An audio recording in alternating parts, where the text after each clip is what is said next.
25 centimo na pwedeng bilhin sa inyo sa halagang 2,000 hanggang 4,000 pesos mga coin collector. Baka po meron kayo ng mga ganito. Unawain nyo po ang video kung interesado ka po dito.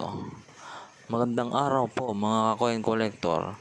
Meron po tayo ditong hawak na 25 centimo BSP series. Ito po yung lumang 25 centimo na kulay dilaw. Ayan po.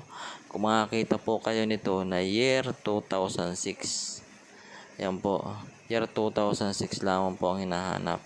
At update ko na rin po kayo sa bago nating 25 centimo na NGC coin.